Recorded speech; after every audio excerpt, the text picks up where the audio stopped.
नमस्कार, prime time debate में आपका स्वागत है। आपके साथ मैं हूं खालिद हसन। करनाल में किसानों पर लाठीचार्ज, भूमि अर्जन बिल और महंगाई समेत तमाम मुद्दों को लेकर कांग्रेस आज सरकार के खिलाफ सड़कों पर उतरी। इस दौरान प्रदेश के सभी जिलों में प्रशासनिक अधिकारियों के माध्यम से राज्यपाल को ज्ञापन सौंपा गया। इस दौरान कांग्रेस प्रदेश अध्यक्ष को लेकर तमाम छोटे बड़े नेताओं ने सड़कों पर उतरकर विरोध जताया और सरकार को घेरा। आप एक रिपोर्ट देखिए, उसके बाद चर्चा की शुरुआत करेंगे।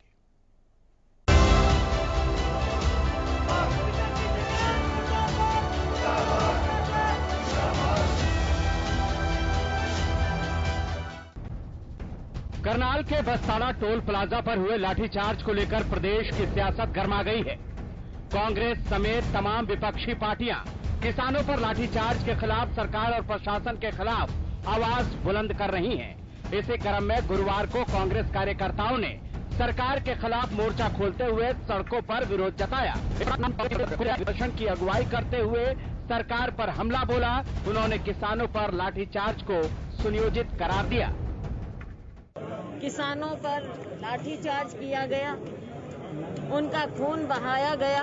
ये पहली बार नहीं हुआ है, कई बार ये सरकार ऐसा कर चुकी है। लेकिन यहाँ पर जो सबसे ज्यादा दिल दहला देने वाली बात है कि जिस तरह से उनके साथ ये बर्ताव हुआ, ये पहले से ही इस प्रशासन ने इस सरकार के निर्देश पर फैसला कर लिया था कि किसानों के सिर फोड़े जाएंगे। आप सोच सकते हैं कि जब अफसर इस तरह की भाषा का इस्तेमाल करे तो वह सरकार की शय के बिना नहीं कर सकता कोई भी अफसर।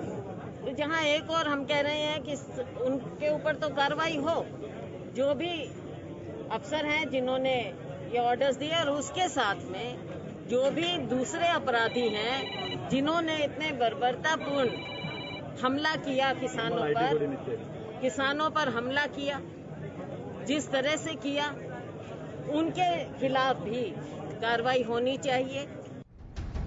वहीं सिर फोड़ने का आदेश देने वाले अधिकारी आयुष सिन्हा के तबादले से भी कांग्रेस संतुष्ट नहीं दिखी।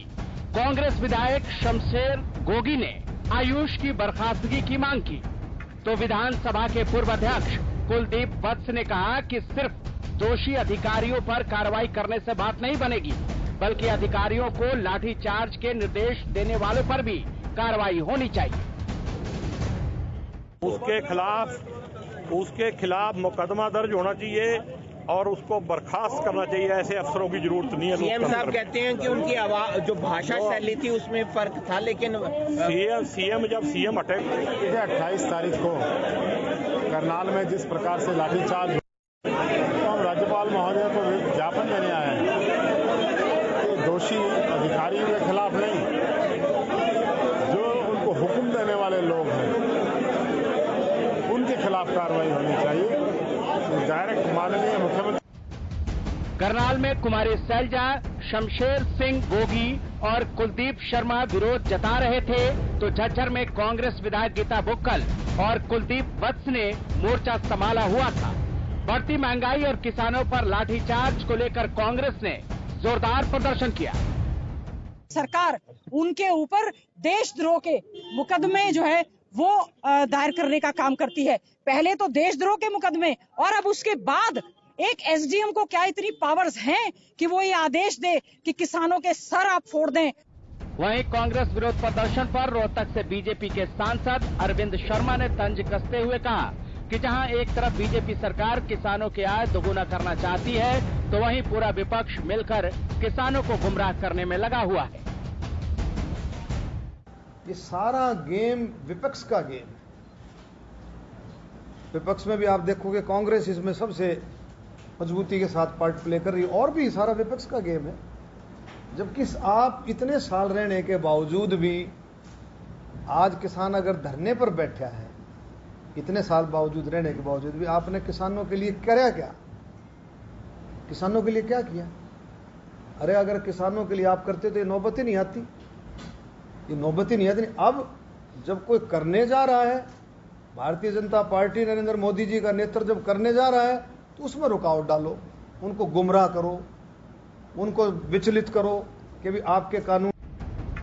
भले ही प्रदर्शन के दौरान किसानों पर लाठीचार्ज का मुद्दा छाया रहा, लेकिन कांग्रेस ने परिवार पहचान पत्र, भूमि अर्जन बिल और बढ़ती महंगाई के खिलाफ रोष जताया।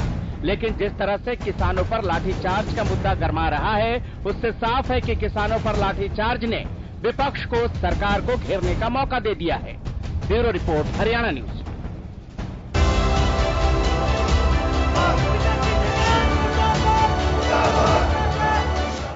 चर्चा को आगे बढ़ाने से पहले आज के जो मेहमान हैं उनसे आपको मिलवा देते हैं। सबसे पहले आजाद सिंह पंवार, किसान नेता, हमारे साथ जुड़ गए हैं। सर, स्वागत है आपका।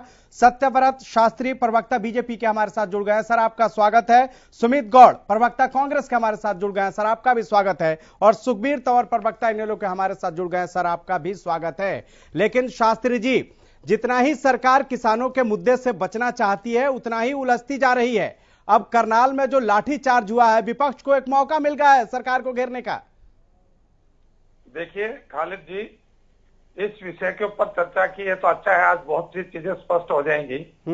मेरा एक मानना है कि कांग्रेस के इतने सालों के, हरियाणा के 50 साल के राज्य में कितने साल उनका सत्तासीन रहना हुआ, किसानों के लिए क्या क्या किया, और मात्र 7 साल में मनोहर सरकार के द्वारा किसानों के हित में क्या क्या किया। इस तुलना में 2-3 चीजें अपन स्पष्ट कर लेते हैं। मनोहर सरकार के अंदर किसान के ऊपर लाठीचार्ज की बात कब हुई? जब किसान ने फावड़ा और पत्थर लेकर पुलिस के ऊपर अटैक करना शुरू किया, एक बात। लेकिन क्या कांग्रेस अपने समय में हुए गोली कांडों के लिए माफी मांग रही है? वहां तो गोली चलाकर किसानों की मौत के घाट उतारा गया था, एक बात। दूसरी बात, मैं पॉइंट बोलूंगा, ज्यादा समय आपका नहीं लूंगा, ठीक है सर, क्योंकि आज इनको बोलकर इनको एक्सपोज करेंगे हम। मैं आपको इंटरप्ट भी नहीं करूंगा। सुनिए, किसानों के कांग्रेस के समय में कितनी फसलें खरीदी जाती थी, आज कितनी फसलें खरीदी जाती हैं? कांग्रेस के समय में कितनी मात्रा किसान की फसल खरीदी गई थी, आज कितनी मात्रा खरीदी गई है? 11,000 करोड़ रुपया आज सरकार किसानों के खाते में आज तक दे चुकी है। लेकिन किसान के नाम से जो कांग्रेस अपने कार्यकर्ताओं को किसान बनाकर भड़काती है और इस काम के लिए उकसाती है कि फोर्स उनके ऊपर कार्रवाई करे, इसलिए ये सब नाटक कांग्रेस के द्वारा रचा दसा है। और मैंने जो ये बातें रखी है, मैं सोचता हूं कि जो सुमित गौड़ जी आज आए हैं इस चर्चा में, तो इसका उत्तर जरूर देंगे। ठीक है सुमित गौड़ जी, जो गंभीर आरोप लगाए हैं शास्त्री जी ने कांग्रेस पर, क्या कहेंगे, क्या जवाब देंगे इसका? पूरी बात सुनी होगी आपने उनकी। खालिद जी, मैं सबसे पहले तो शास्त्री जी के जवाब पे आना चाहता हूं। शास्त्री जी को यह बता देना चाहता हूं कि मैंने जो किताबों में मैं पढ़ा था जलियांवाले बाग के कांड के बारे में, आज फिर से जी लाइन पर आओ। पहले मेरे यादें ताजा हो गई है, उसके बाद अपनी बात। पहले हम बुक्स में पढ़ते थे, बहस में नहीं, सच्चाई पे आया हूं। अपनी बात को छुपाइए मत, आगे आने दीजिए। नहीं खालिद जी, मैं आपके शास्त्री जी आप सुन लीजिए, बीजेपी के प्रवक्ता सुन लीजिए, जवाब ले लीजिए। मैंने आपको भी नहीं रोका, उनको भी नहीं रोकूंगा। लठमार सरकार के प्रवक्ता चुप रहिए सर, मुद्दे पे आपके बीच में नहीं बोला था, और शब्दों का मर्यादा जरूर रखें इस पूरे प्रोग्राम में। जी बिल्कुल, मैं इनके बीच में नहीं बोला था, इनको बोलिए। ठीक है सर, ना बोले, आप अपनी बात रखिए। तो जिस तरह से जिस बर्बरतापूर्व कार्य हम तब हुआ था, आज फिर एक बार बीजेपी सरकार ने करनाल में वो किया है। आज देखिए, अब मैं साथी प्रवक्ता भाई को लेकर जाना चाहता हूं हिमाचल की तरफ, जहां इनकी सरकार है। इन किसानों की यही तो मांग है ना, एमएसपी को लेके जो धरने बैठे, और इन्होंने कहा था बीजेपी सरकार ने कि किसान किसी भी एग्रीमेंट के तहत बाध्य नहीं है, वो अपनी फसल कहीं भी किसी भी रेट में दे सकते हैं, इनके एमएसपी। लेकिन हिमाचल में इनकी सरकार है, वहां पर सेब की फसल होती है। सर, आज आप लोगों ने प्रदर्शन किया है किसानों पर लाठीचार्ज को लेकर, पहचान पत्र को लेकर, महंगाई को लेकर, कई मुद्दे थे। आप कहां से में चले गए? जो सवाल आपसे किया गया उसका जवाब दीजिए। मैं बता रहा हूं ना, हाँ, मैं उसमें भी आ रहा हूं जी। तो इन्हीं सब मुद्दों को लेके आज हरियाणा प्रदेश कांग्रेस कमेटी के ऐवान पर पूरे हरियाणा के हर जिले मुख्यालय पे हम सब कांग्रेस जनों ने प्रदर्शन किए हैं। हम लोगों ने देखा है, आगे क्या रणनीति है? हमारी पूरे प्रदेश के लोगों ने देखा है आपका प्रदर्शन, आगे क्या रणनीति है? हमारी मांग है, हमने उसमें तीन मांगे रखी हैं। जो ये किसानों के साथ जो हुआ है, इसकी सीबीआई जांच की मांग करी है पहली बार।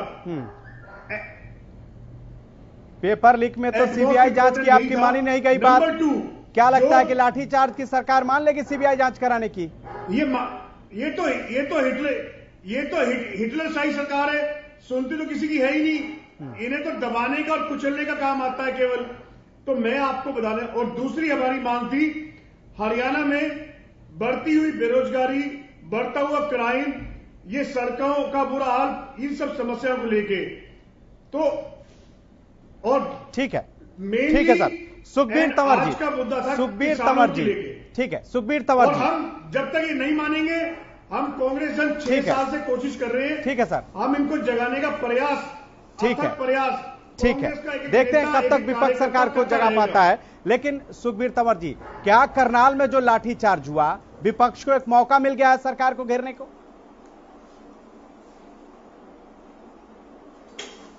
देखिए खालिद भाई, निसंदेह आप सिर्फ करनाल की बात ना करें। जिस प्रकार से पीपली में, सिरसा में, हिसार में और फिर बाद में जो अभी करनाल में लाठीचार्ज हुआ, ये सरकार की विफलता है। सरकार खुद किसानों को आक्रोशित करने के लिए, किसान तैश में आए इसलिए इस प्रकार के अमानवीय कृत्य कर रही है। सरकार खुद हिंसा को बढ़ावा दे रही है और सरकार के इशारे पे जिस प्रकार से एसडीएम के बयान आए सीना साहब के, और ये क्या जो अभी भारतीय जनता पार्टी के प्रवक्ता महोदय ने कहा कि किसानों ने पहले हमला किया, ये जो ब्रीफिंग है ये इस सारे कार्यक्रम से पहले की है। इससे सारी की सारी मंशा स्पष्ट हो जाती है कि शासन की और प्रशासन की अन्नदाता के प्रति मंशा क्या थी कि सीधा सर तोड़ना है, सर में लाठी मारनी है, जबकि ये अन्यथा गैर कानूनी है। और जो ये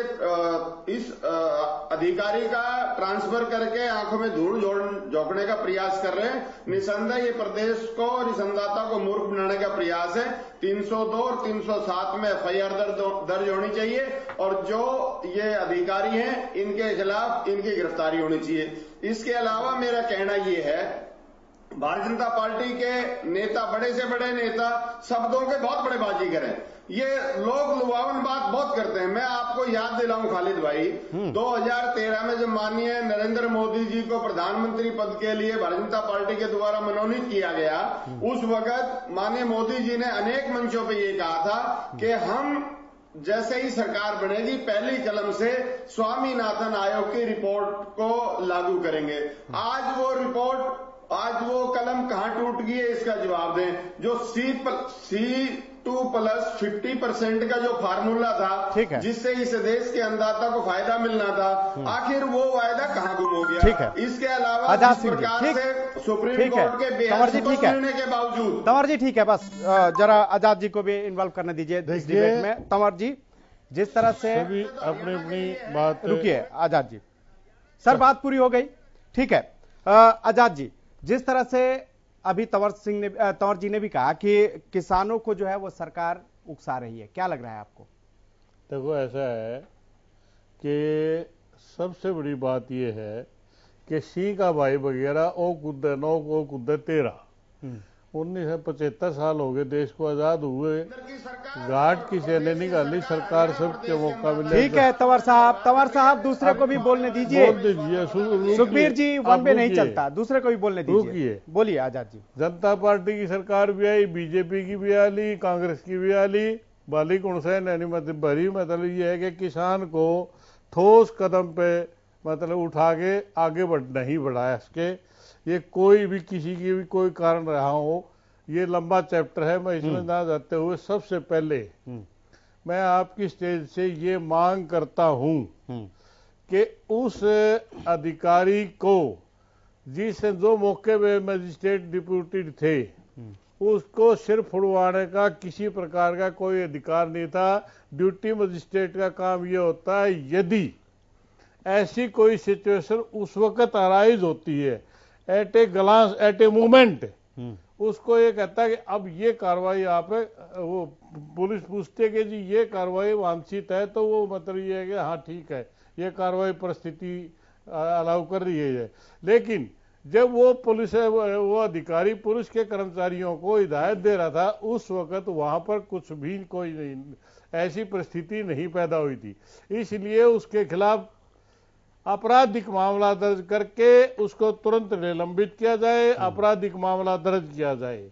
और किसानों के विरुद्ध जितने भी आज तक मामले दर्ज हुए हैं, चाहे फतेहाबाद में, चाहे हिसार में, चाहे पीपली में, चाहे यहाँ पर हिसार के अंदर, फतेहाबाद के अंदर, जहां भी ये मामले दर्ज हुए, सब के सब ये मामले वापस किए जाए और जो किसान शहादत दे चुके हैं उन परिवारों को आर्थिक सहायता दी जाए प्रॉपर, और उनके परिवार के बच्चों को ठीक है सेवा दी जाए। ठीक है शास्त्री जी, आजाद सिंह जी ने जो मांगे उठाई है किसानों को लेकर, और आज प्रदर्शन के दौरान भी देखने को मिला, किसान ने भी यही बात, किसान के साथ कांग्रेस ने भी यही बात कही है आज प्रदर्शन के दौरान कि इस लाठीचार्ज में एक किसान की मौत हुई है। वो तो हार्ट अटैक से मौत हुई थी, लेकिन कह रहे हैं कि एक किसान की मौत हुई है तो उसको 25 लाख मुआवजा और एक सरकारी नौकरी दी जाए। क्या सरकार की तरफ से मुआवजा दिया जाएगा? देखिए खालिद जी, तीन मेरे साथी इस पैनल में हैं, मैं बारी बारी से तीनों पर आऊंगा, बहुत शॉर्ट समय में आऊंगा, इसलिए थोड़ा समय का। ठीक है। मैंने सुमित गौड़ जी को कहा था, उसका उत्तर नहीं मिला, आपने भी नहीं टोका। दूसरी बात, जब इनेलो के प्रवक्ता ये बात कहते हैं, मैं उनसे दोबारा से बात करूंगा कि आपके समय जो किसानों के ऊपर गोलियां चली और उनके हत्याएं हुई, उसके लिए आपने माफी मांग रहे हो और गलती मान रहे हो। उसके बाद तीसरी चीज, जो आजाद जी जिस बात को लेकर कह रहे हैं, वो आजाद जी की बातों को लेकर मुझे एक बात ध्यान में आती है कि आजाद जी आपके साथ एडीजीपी जो लाइन ऑर्डर हैं, उन्होंने हिसार की घटनाक्रम के साथ बैठकर बातचीत की कि हेजिटेशन आपका अपने स्थान पर रहेगा, लेकिन एक मर्यादा के साथ, एक समय तरीके के साथ, एक बात से आपका आंदोलन को हम कर देंगे, आप करते रहे, लेकिन एक सीमा के साथ। और उनका स्वयं का स्टेटमेंट है कि किसानों के साथ जो बातचीत हुई थी, किसान नेताओं ने उस बात को तोड़ा और उसके बाद बल प्रयोग करने का उन्होंने कहा था आपके सारे केस वापस दे देंगे, केस वापस दिए, वो अपनी बात पे रहे। देखिए आप ये भी बताइए साथ में कि वो अपनी बात पे रहे क्या? उन्होंने केस वापस लेने के आश्वासन दिए थे, वो दिए क्या? देखिए ये तो वो सरकारी अधिकारी थे, जिम्मेवार थे, किसान तो भीड़ थी, लेकिन वो भी तो मतलब ये है कि इतने बड़े सीनियर ऑफिसर थे, उन्होंने अपना वायदा कहाँ निभाया? और कमिश्नर डिप्टी कमिश्नर लेवल पे बात हुई, उन्होंने कहाँ वायदा निभाया, कहाँ केस वापस लिए? देखिए केस ना डीएम ने लिए ना पुलिस ने लिए। देखिए आजाद जी, केस कौन से वापस होंगे और कौन से नहीं होंगे, किनके ऊपर कौन सी धाराएं लगी हुई है और किनके ऊपर क्या आरोप है, ये तय करेगा कि उनको छोड़ा जाए या उनको कोर्ट के ऊपर छोड़ा जाए कि कोर्ट उनके लिए क्या करता है। ये दोनों बातें कोर्ट के विचाराधीन और प्रशासन के बीच की बात है। लेकिन पुलिस को पूर्ण अधिकार है, उस सिचुएशन पुलिस को पूर्ण, डीएम को किसी भी प्रकार किसी केस को वापस लेना डीएम को भी अधिकार है, और पुलिस को भी इन्वेस्टिगेशन में दिखा के और वो गस्टेड ऑफिसर से इन्वेस्टिगेशन करवा के वो केस वापस ले सकते हैं। इसमें कोई दो राय नहीं है, कतई स्पष्ट कानून है। बोलिए शास्त्री जी। चलिए, आजाद जी की बात पूरी हुई। अब मैं बात करता हूं कि कांग्रेस का आपके पास जो ज्ञापन है खालिद जी, आपके पास उसकी प्रति है होगी, लेकिन जिस प्रकार से आपने एक रिपोर्ट के अंदर झज्जर की, करनाल की जो रिपोर्ट्स दिखाई, और फिर सुमित जी बोल रहे हैं, किसी में एक रूपता नहीं है। कांग्रेस का हर आदमी अपनी अलग से मांग कर रहा है, तो इसकी मांग को लेकर किसकी मांग होगी, कितनी होगी? कांग्रेस ने प्रदर्शन किया था कि गुटों ने प्रदर्शन किया था, किस प्रकार का प्रदर्शन था, वो अभी तक स्पष्ट नहीं हुआ। मांग तो कांग्रेस ने क्या क्या आपसे किसी भी जिले की बात कर ले, कांग्रेस की आज एक ही मांग है, किसानों के साथ कांग्रेस की जो मांग थी ना, खास करके महंगाई, लाठीचार्ज, पहचान पत्र, इन सब मुद्दों को लेकर ये लगातार धरने के लिए आज उतरे हुए थे पूरे प्रदेश में, यही पूरी मांग थी। खालिद जी, और लाठीचार्ज पर सर सबसे ज्यादा तो एसडीएम को लेकर सवाल उठाया गया है। आपने तो तबादला कर दिया, लेकिन आपके तबादले से भी कांग्रेस संतुष्ट नहीं दिखी। एसडीएम के ऊपर नहीं, सरकार के ऊपर ये पूछा गया है कि एसडीएम के पीछे कौन है। अब आगे कोई समय नहीं रह गया, इसमें खाली एसडीएम इन्वॉल्व नहीं है। जब होगी जब एसडीएम के पीछे आपकी सरकार का कौन सा मंत्री इन्वॉल्व है या मुख्यमंत्री इन्वॉल्व है, ये पूछा गया है। भारत सुरक्षित मेन कल्प्रिट तो आप लोग हैं, मेन दोषी बीजेपी सरकार है। उनकी अपनी मजबूरी है, वो कभी संतुष्ट नहीं हो सकते। लेकिन शास्त्री जी, क्या किसी अधिकारी को ये कहना कि किसान का सर फोड़ के ही आने देना, ये आपको सही लगता है? सुमित जी प्लीज, शास्त्री जी जवाब दे रहे हैं। शास्त्री जी, सवाल मेरा वही है कि क्या कोई अधिकारी किसी को सिर फोड़ने का इस तरह का निर्देश दे सकता है? कानून व्यवस्था बनाने की जिम्मेदारी पुलिस को होती है। यह निर्देश दिया जा सकता था कि भीड़ को यहां तक आने नहीं देना है, लेकिन सिर फोड़ के ही मेरे पास आए। आप इसको सही मानते हैं? खालिद जी, इस विषय पर माननीय मुख्यमंत्री जी ने और करनाल के उपायुक्त महोदय ने जो स्पष्टीकरण दिया, उसके बाद ये विशेष महत्व हो जाना चाहिए था। और जिस प्रकार की ये चीजें कि वो स्थिति क्यों आई, उसके लिए उनका और जिस किसानों के सर फूट गए, जिस किसान की जान चली गई, क्या उस बात को छोड़ देना चाहिए? सरकार के शास्त्री जी, उस बात को छोड़ देना चाहिए? इस लाठीचार्ज में जिस किसान की जान चली गई, जिस किसान के सर फूट गए, पैर टूट गए, क्या उसको छोड़ देना चाहिए? नहीं, देखिए, किसान की मौत किस कारण से हुई है, यह जांच का विषय है। किसान की मौत पुलिस की बर्बरता से या पुलिस की चोट से नहीं हुई, और ये बात किसान की मौत आपकी सरकार की लाठीचार्ज से मारी हुई है, इसलिए वो जांच का विषय है। यदि जांच पुलिस की चोट से यदि हुई तो सरकार उसके लिए मुआवजा देगी। ठीक है, और हम पार्टी की ओर से, सुनिए, हम पार्टी की ओर से भी, मैं सरकार में नहीं हूँ, लेकिन सरकार में हमारी पार्टी की है, तो मैं कहता हूँ कि जब ये जांच आ जाएगी कि पुलिस की चोट के साथ उसकी मौत हुई है, तो सरकार उसको उचित मुआवजा पीछे भी। लेकिन क्या ये नहीं होना चाहिए था कि वायरल वीडियो देखने के बाद एक्शन लिया जाता है एसडीएम पर? क्या सरकार ये काम नहीं कर सकती थी जब तक जांच न हो जाए? जब तक जांच ना हो जाए, लोगों का गुस्सा है शास्त्री जी, किसानों का गुस्सा है, क्या सरकार को तब तक इन्हें साइडलाइन नहीं करना चाहिए था? सीधी सी बात है, सस्पेंड तो पहले जांच कराते, फिर अगर दोषी नहीं होते तो उन्हें बहाल कर दो। खालिद जी, आपके माध्यम से मैं साथी प्रवक्ताओं से कहना चाहूंगा कि सरकार ने एक्शन लिया। प्रथम दृष्टया मुख्यमंत्री का बयान आया, उप मुख्यमंत्री का बयान आया, उप मुख्यमंत्री कह रहे हैं कि एक्शन होगा, और मुख्यमंत्री जी बचाव कर रहे थे उनके इस बयान का। उन्होंने सिर्फ यही कहा कि इस तरह के शब्दों का उनको इस्तेमाल नहीं करना चाहिए था। आया नहीं, लेकिन डिप्टी सीएम तो साफ कह रहे थे कि कार्रवाई होगी। परिवारजनों के लिए आपकी सरकार ने, किसने प्रोत्साहन दिया? आपकी बीजेपी सरकार ने मुख्यमंत्री घोषणा करी, कोई सहायता प्रदान करने की घोषणा करी, व्यक्ति ने उनको इंक्रेज नहीं किया कि आपने ठीक किया, सबने उनको टोका, और उस टोकने में उनका मेरा एक ही सवाल था शास्त्री जी। मैं ये जिस तरह से किसान कह रहे हैं, मेरा सवाल यही है कि थोड़े दिन के लिए एसडीएम साहब को साइडलाइन कर देते और उसके बाद जांच कराते इस सर फोड़ने वाली बात को लेकर। आप भी समझते हैं कि अगर किसानों पर किसी तरह की कार्रवाई करेंगे, सरकार ही घिरेगी और घिर रही है। शास्त्री जी, आपके मुश्किलें बढ़ रही हैं शास्त्री जी। करनाल में किसी सरकारी अधिकारी या किसी नेता से अभद्र व्यवहार किया, ये केवल शांतिपूर्ण ढंग से अपना रोष प्रदर्शन कर रहे थे और आपकी सरकार से देखा नहीं गया। सुमित जी, आजाद जी, एक बात ध्यान से सुनिए। मैं जिस प्रकार से सरकार के 3 व्यक्तियों के बयान की बात करता हूं, किसी ने नहीं कहा कि एसडीएम ने ठीक किया, सबने एसडीएम के आचरण के ऊपर आपत्ति की, और उस आपत्ति के आधार पर सरकार के स्तर पर जो होना था उसका ट्रांसफर किया गया।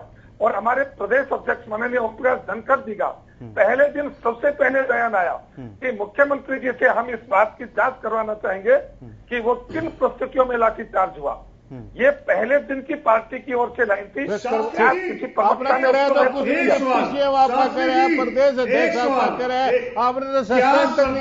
कोई भी अधिकारी, चाहे वो डीसी हो, बिना सरकार की परमिशन के आप मुझे बताइए। किसानों पे ठीक है शास्त्री जी जवाब सुनिए। आज तक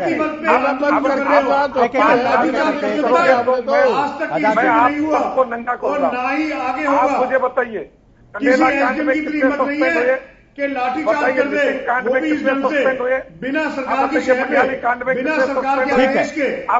सर अगर इन सब कांडों में तत्कालीन सरकार ने कोई एक्शन नहीं लिया तो क्या आप भी एक्शन नहीं लेंगे? सर क्या आप पिछली सरकारों को नजीर बना के सरकार चला रहे हैं? क्या आप पिछली सरकारों को नजीर बना के सरकार चला रहे हैं? क्या देश की प्रदेश की जनता ने आपको इसलिए वोट दिया था कि कांग्रेस ने जो नहीं किया इन्होंने नहीं किया तो हम भी नहीं करेंगे? सुमित जी प्लीज, सुमित जी आप अपनी बारी में बोलिएगा। किसानों के ऊपर एसडीएम सुमित जी प्लीज आप लोग एक एक करके बात करें कि प्रदेश की जनता तक आपकी आवाज जाए। बिना आपके आदेश के क्या बात करते हैं? 11,000 करोड़ रुपया किसान की जेब में गया है। आज तक किसी सरकार ने आप 3 बार बता चुके हैं, हम 11,000 करोड़ नहीं पूछ रहे। पहले सुन लीजिए, आपने कहा कि आज आप पहले सुन लीजिए, आपके सांसद कह रहे थे, आप पहले सुन लीजिए, आपके एक सांसद कह रहे थे कि पहले कितने अधिकारियों के खिलाफ कार्रवाई हुई, जेपी कौशिक जी के खिलाफ कैथल में कार्रवाई हुई थी, यादव के खिलाफ कार्रवाई हुई थी। ठीक है एक एक करके एक मोदी जी, एक खट्टर जी और एक नए शास्त्री जी। पहले 2 जने भारी पड़ गए थे, ये तीसरा शास्त्री जी और आ गया 11,000 करोड़ वाला। सर ठीक है, सुखबीर तंवर भी हमारे साथ जुड़ गए हैं। सुखबीर तंवर जी, जिस तरह से अभी शास्त्री जी ने सवाल उठाया कि कंडेला कांड में क्या कार्रवाई हुई, शास्त्री जी देखिए खालिद भाई, सवाल पे सवाल करने से कोई जवाब नहीं आता। वही पूछ रहा हूं शास्त्री आज सवाल ये है कि जो इंडियन नेशनल लोकदल ने सवाल पूछे हैं कि स्वामीनाथन आयोग वाली जो कलम थी वो क्यों टूट गई, C2+ 50% का जो लाभ देने की बात थी वो कहां चला गया, सुप्रीम कोर्ट के निर्णय के बावजूद SYL पे संवेदनहीनता क्यों, और सरकार हिंसा को क्यों प्रायोजित कर रही है। आयुष सिन्हा जो एसडीएम थे, उनका जो वायरल वीडियो है वो इस बात का प्रत्यक्ष प्रमाण है। आखिर भारतीय जनता पार्टी के प्रवक्ता महोदय सवालों से सवाल करके बचना क्यों चाहते हैं? जो सच्चाई है वो सच्चाई प्रदेश की जनता के सामने पेश करें। ठीक है, यहाँ पर अब हमें एक छोटे से ब्रेक के लिए रुकना होगा। लगातार हम जिस तरह से करनाल में किसानों पर लाठीचार्ज हुआ उसको लेकर जिस तरह से प्रदेश की सियासत गरमाई हुई है, हरियाणा न्यूज भी उस पर पूरी तरह से नजर बनाए हुआ है। हमारा जो डिबेट है, जो चर्चा है, वो लगातार जारी रहेगा, लेकिन हमें यहां पर एक छोटे से ब्रेक के लिए, ब्रेक के बाद एक बार फिर आपका स्वागत है। लगातार हम कांग्रेस के प्रदर्शन को लेकर, खास करके करनाल में जिस तरह से लाठीचार्ज हुई और उसको लेकर आज कांग्रेस जो सड़कों पर उतरी है उसको लेकर चर्चा कर रहे हैं। सभी मेहमान हमारे साथ बने हुए हैं। आजाद सिंह जी किसान नेता हमारे साथ बने हुए हैं। आजाद सिंह जी, सवाल मेरा यह है कि जिस तरह से लाठीचार्ज करनाल में हुआ उसके बाद जो किसान हैं अब उनकी अगली रणनीति क्या है, और 5 सितंबर को भी मुजफ्फरनगर में होने जा रहा है जो महापंचायत, उसको लेकर क्या रणनीति है? देखिए, किसान तो मतलब ये लगातार सतत रूप से 9 महीने से संघर्ष में है और 600 आदमी मरवा चुके हैं, बलिदान हो चुके हैं। अब उसके बावजूद मतलब ये है कि सरकार की आंखें कब खुलेंगी।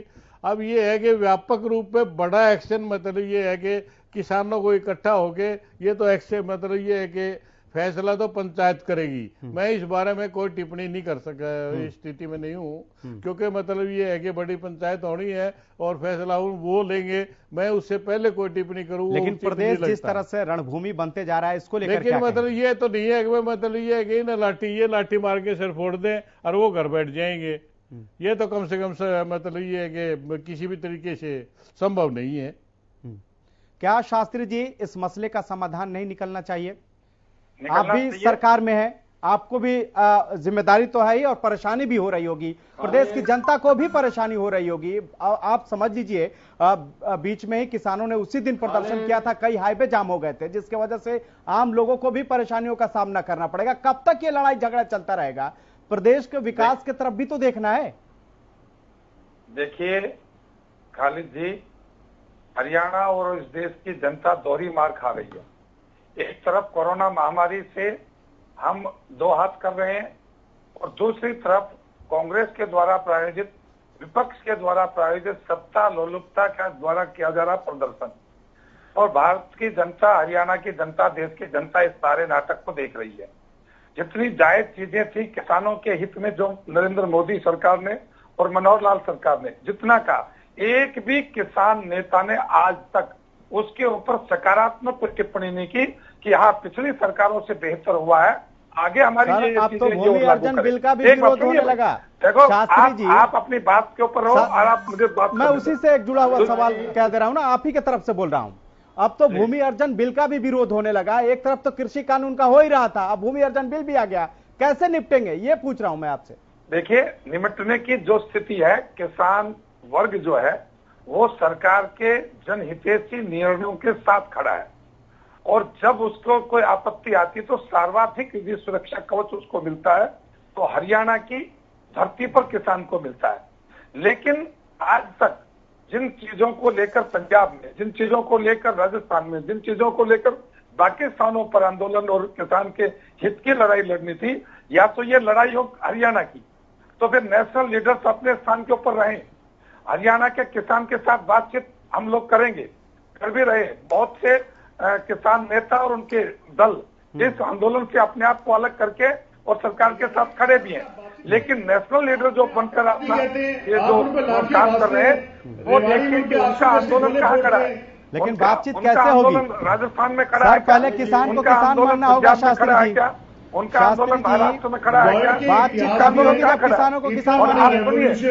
आप खालिद जी, मैं एक अंतिम बात कहता हूँ जल्दी से, ठीक है सुमित गौड़ जी आ रहे हैं, जरा शास्त्री जी की बात एक अंतिम बात कहता हूँ। ठीक है सुमित जी आपके पास आएंगे। सुमित जी प्लीज जरा शास्त्री जी की बात पूरी हो जाने दीजिए, आपके पास मेरी अंतिम बात मैं कह रहा हूँ और उसका जवाब कोई मिलने वाला किसानों के ऊपर लाठीचार्ज हुआ था और उस समय कांग्रेस ने मांग की थी कि इनके ऊपर कार्रवाई हो, लेकिन जैसे ही कांग्रेस की सरकार आई, वहां के माननीय गृह मंत्री का जवाब था कि इसके अंदर किसी प्रकार के प्रशासन की कोई गलती नहीं थी। आप ये रिकॉर्डेड उनके बयान और उनकी बात, सुमित जी जवाब दीजिए। आज ये किस मुंह से कहते हैं कि उस एसडीएम को फांसी तोड़ दो। ठीक है सुमित जी जवाब दीजिए, बोलिए। ऐसा बिल्कुल नहीं है। ये जो शास्त्री जी ने कहा है, कांग्रेस पार्टी डे वन से किसान हितैषी रही है।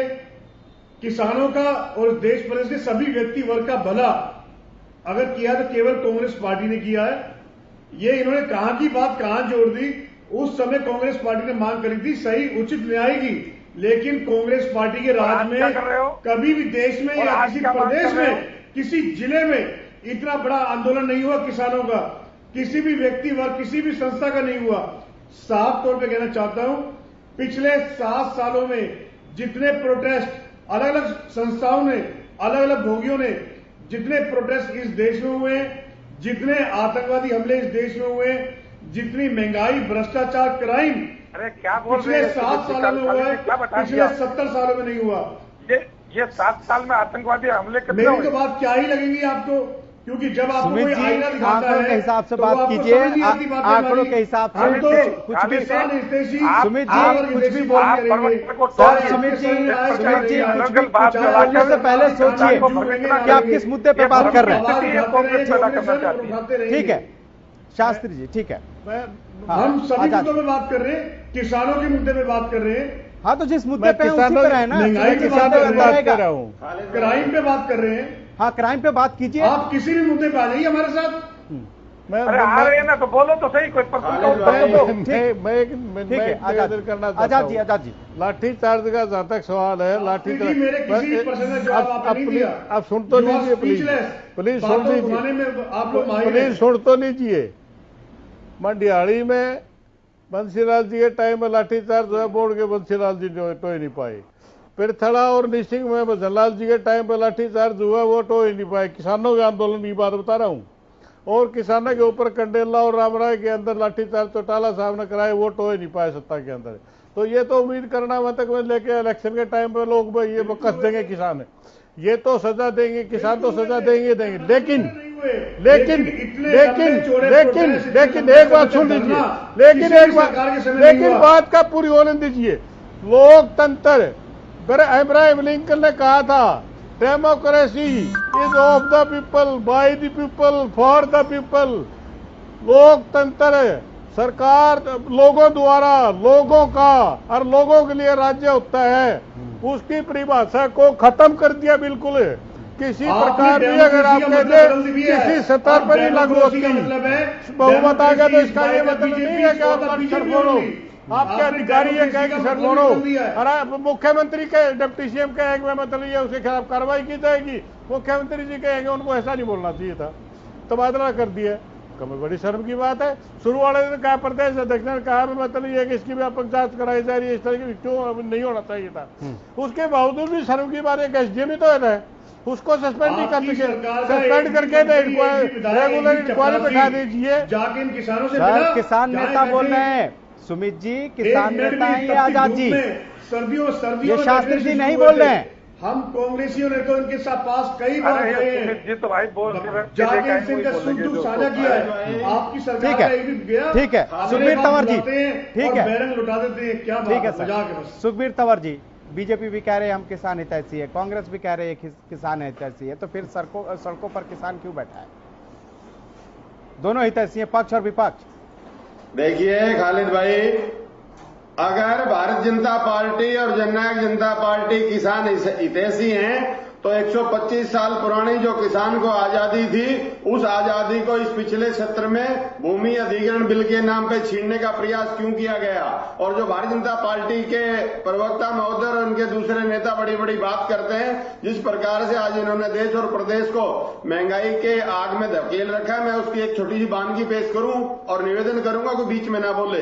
सरसों का तेल जो 65 रुपए होता है अब 210 रुपए है, चीनी जो 25 होती तो 42 रुपए किलो है, सीमेंट जो 195 का कट्टा था वो 410 हो गया, स्टील 2700 की जगह 6500 हो गया है, रेती 1500 की जगह 6000 होगी, मोटरसाइकिल 50,000 की जगह 90,000 हो गई है, मेडिक्लेम एम जो 1050 का होता जब 4100 रुपए का हो गया है, डिश रिचार्ज जो 110 रुपए का होता था वो 450 का होगा, गैस सिलेंडर 350 का होता था वो 900 रुपए से ऊपर हो गया है, गैस की सब्सिडी जो 250 थी वो अब 0 हो गई है, यातायात के उल्लंघन का जुर्माना था 100 रुपए 10,000 हो गया है, 60 साल में जो कर्ज 55,000 करोड़ था वो 1,08,000 करोड़ हो गया है, ड्राइविंग लाइसेंस जो 1250 में बनता था 4500 रुपए में बनता है, पहले बीपीएल का जो 27 करोड़ परिवार थे अब वो बढ़ के 35 करोड़ हो गए, रेलवे प्लेटफार्म का टिकट 5 रुपए का था 30 से 50 रुपए हो गया, मिट्टी का तेल 20 की जगह 60 का बिक रहा है, मोबाइल की इनकमिंग फ्री होती थी, ठीक है आपने पूरी बात रख ली। शास्त्री जी आप भी तो मानते हैं ना कि महंगाई एक दूसरी रग है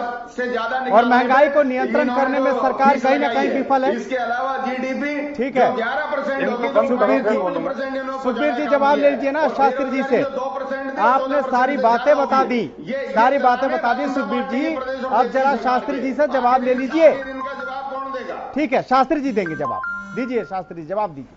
देखिए खालिद जी, सुखबीर जी एक बहुत बड़ी लंबी लिस्ट बनाकर आए हैं और मुझे लगता है कि आंकड़ों में वो शुरू से नहीं लगे, ये दुनिया बनी थी वहां से उठाना चाहिए था, या ये देश आजाद हुआ वहां से उठाना चाहिए था, ये भूल हो गई, अगली बार जब डिबेट करेंगे तो ये लेकर आएंगे। लेकिन मैं ये कहना चाहता हूँ कि जब ये सारे देश के अंदर महंगाई के कारण से 2 प्रकार की स्थितियां होती हैं, एक सरकारी जो प्रोडक्ट्स हैं उनकी महंगाई, एक आम समाज के अंदर बिकने वाली चीजों की महंगाई, दोनों चीजों को अलग अलग एंगल से तोलकर अलग एंगल से समझिए।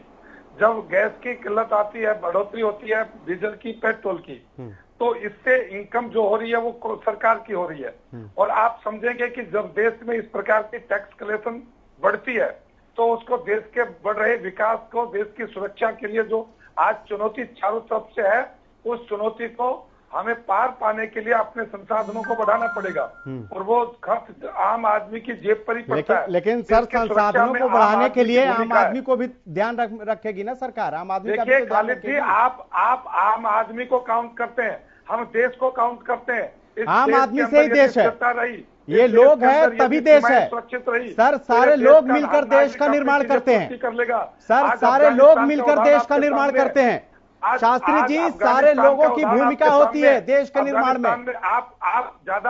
आप इस प्रकार की बातें चलाकर उस विषय को डाइवर्ट किसी प्रकार की बात नहीं चला रहे हैं, आप मानते हैं ना कि महंगाई बढ़ी है। अब बात आप एक गरीब आदमी की बात, एक गरीब आदमी के बारे में सोचिए जो दिहाड़ी कमाता है रोज, 200 का तेल लाएगा तो खाएगा क्या? सर वो 200 का तेल लाएगा तो खाएगा क्या? लेकिन यदि आपने अफगानिस्तान जैसी स्थिति पैदा कर दी, जिस प्रकार भारत में इस तरह की स्थिति पैदा नहीं होगी, ये आपको भी पता है। देखिए सर, ये डराने वाली बात हो गई। भारत के लोग वैसे नहीं है जैसा आप सोच रहे हैं। सुरक्षित हो शास्त्री जी, भारत के लोग वैसा नहीं है जैसा आप सोच रहे हैं। इस तरह की स्थिति कभी भारत में नहीं होगी। सोच नहीं रहे, ये कर रहे हैं, कभी नहीं होगी इस तरह की स्थिति।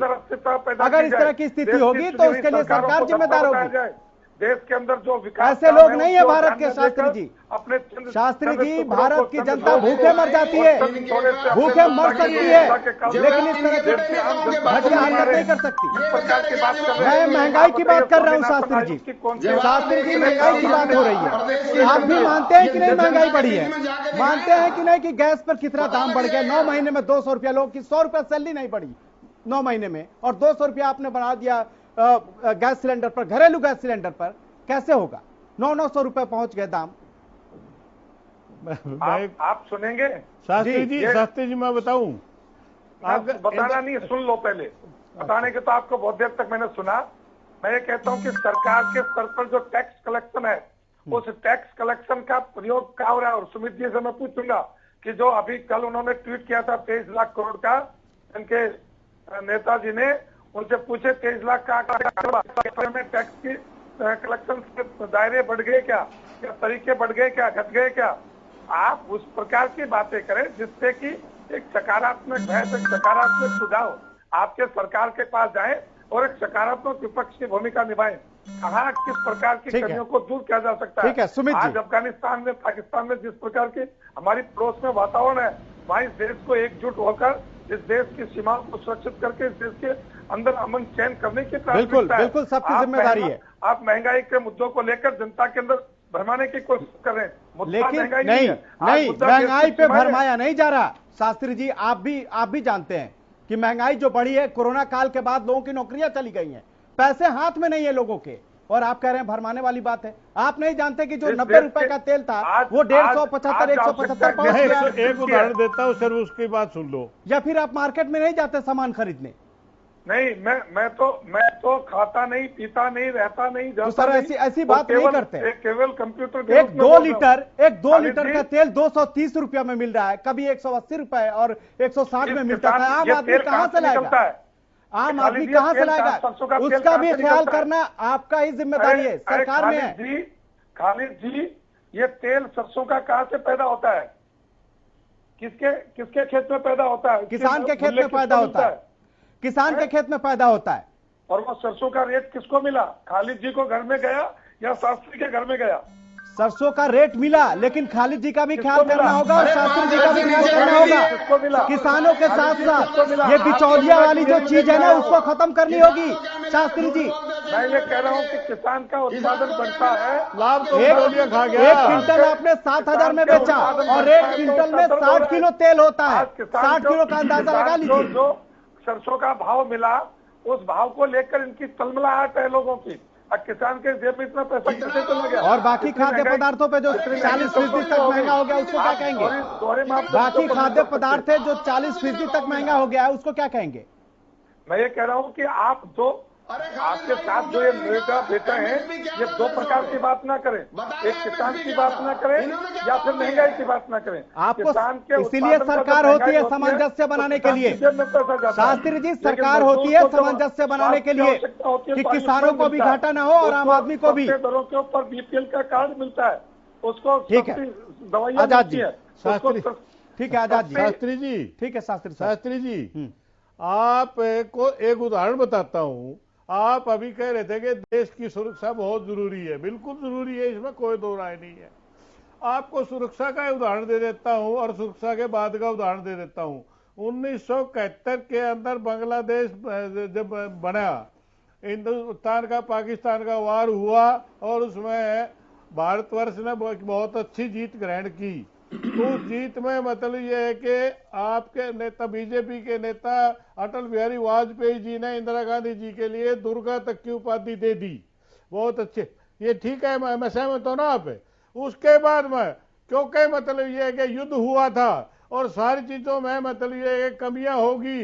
सर हम किसानों उसमें कंट्रोल लागू किया गया 1973 में। भारत को मैं 1 मिनट 1973 महंगाई के लिए जयप्रकाश नारायण जी, मोरारजी देसाई जी, सारी अपोजिशन बाहर निकल गई और इमरजेंसी लगा के साहब सबको लाखों नेताओं को अंदर करना पड़ा, लोगों के वो और उसका परिणाम क्या हुआ कि युद्ध तो उन्होंने भी लड़ा था, जीता था, देश की सुरक्षा तो इंदिरा गांधी ने की थी, लेकिन उसको वो बढ़िया सजा मिली महंगाई की वजह से कि उन्होंने ये एक्सट्रीम पे महंगाई बढ़ी, वो भी उनकी जिम्मेवारी। आप सुनिए ध्यान से, उनकी जिम्मेवारी थी, वो महंगाई कंट्रोल नहीं कर सकी और नहीं कंट्रोल कर सकी और वो मतलब उधर से दुर्भाग्य से ये भाग्य कि ये केस हार गई और कई नारे भी चले थे उस दौरान। उत्तरी भारत में एक सीट नहीं आई थी। आजाद जी, ठीक है शास्त्री जी, महंगाई की बात करते हो जल्दी से शास्त्री जी जरा सुमित जी के पास बताइए। ठीक है सर, आजाद आपने आज से 50 साल पुरानी बात की। आज 50 साल पुराना भारत नहीं है, आज 50 साल आगे का भारत है और आज की तुलना, भारत की तुलना आज से भारत से कीजिए। आज किन परिस्थितियों में भारत आगे बढ़ रहा है, किन परिस्थितियों में भारत को आगे बढ़ने की आवश्यकता है। सबकी मांग हो सकती है, किसान की भी है, मजदूर की भी है, कर्मचारी की भी है, सुमित जी हमारी भी है, लेकिन देश की अस्मिता को ताक पर रखें, देश की सुरक्षा को ताक पर रखें। ठीक है शास्त्री जी, जवाब ले लीजिए। सुमित जी, क्या 50 साल पहले चुनौतियां ज्यादा थी या चुनौतियां आज ज्यादा हैं? ठीक है शास्त्री जी और आजाद जी, आप लोग के दोनों आपके सवालों का जवाब सुमित जी से लेते हैं ना। सुमित जी ठीक है सर, शास्त्री जी ठीक है। सुमित जी सरकार आपकी। सुमित जी पहले सवाल तो सुन लीजिए सर, आप सुनते नहीं है, बीच में बोलते जाते हैं और जब जरूरत होती है बोलने की तब बोलते नहीं है। सवाल मेरा यह है कि क्या 50 साल पहले ज्यादा चुनौतियां थी देश में और आज ज्यादा चुनौतियां हैं, इसीलिए हमें बीच में जवाब देना पड़ता है। बोलिए। मेरा कहना है कि 50 साल पहले ज्यादा देश के पास चुनौतियां थी या अब ज्यादा चुनौतियां हैं? निश्चित रूप से पिछले 50 सालों में जो चुनौतियां नहीं आई वो आम आदमी के पास पिछले 7 सालों में आ गई हैं। आज आप आम आदमी से पूछ के देखिए, और आम आदमी से पहले मैं खालिद जी आपसे पूछता हूं, क्या आपका घर का बजट नहीं बिगड़ा है सरकार में? क्या आपके किसी और जो एम्प्लॉइज हैं उनके घर का बजट नहीं बिगड़ा है सरकार में? क्या किसानों की? सर हमसे पूछिएगा तो कोई फायदा नहीं होगा, शास्त्री जी से पूछिएगा तो फायदा होगा। सरकार में वो है, नियंत्रण करने की जिम्मेदारी उनकी है। सुमित जी, इस महंगाई को लेकर हमसे पूछेगा तो कोई फायदा नहीं है।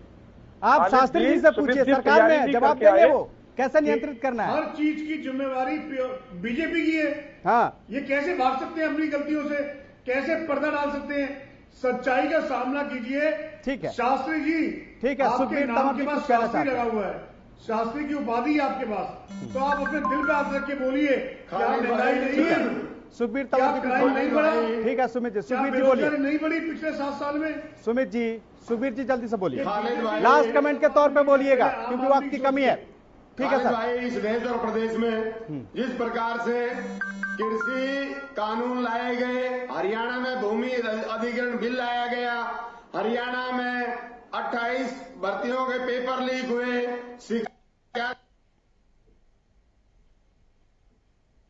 सुखबीर जी के तो इसके अलावा महंगाई का जो आलम है मैं डिटेल में बता चुका हूं, बेरोजगारी का जो आलम है वो आपको सब पता है। ठीक है सर।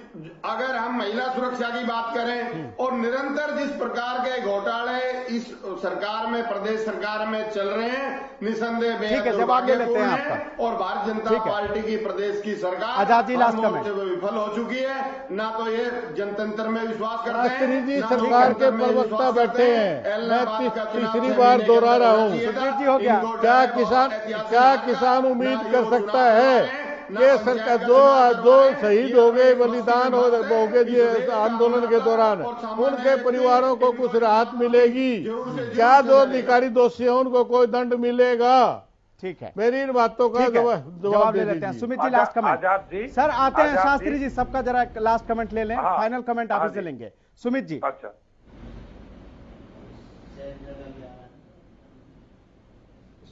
खालिद जी, मैं आपको दोबारा बोलना, खालिद जी मुझे आपकी वॉइस नहीं आ रही, क्रैक हो रही है। लास्ट कमेंट क्या कहेंगे आज आप लोगों ने जो प्रदर्शन किया उसको लेकर भी, और क्या चाहते हैं? जैसे महंगाई बढ़ रही है उसके लिए सरकार को भी कोई सुझाव देना चाहेंगे कि कैसे नियंत्रित होगा? Last comment.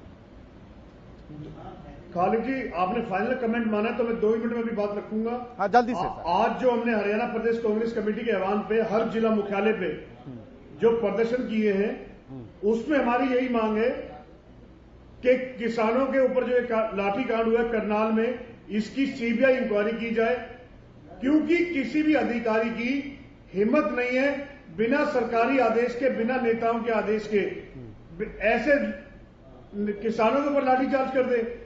ठीक। एक तो इसकी सीबीआई मांग। ठीक है। दूसरी हमारी मांग ये है, जो इस प्रदेश में और देश में बढ़ती हुई महंगाई है, बढ़ता हुआ क्राइम है, उस पर रोकथाम लगाई जाए।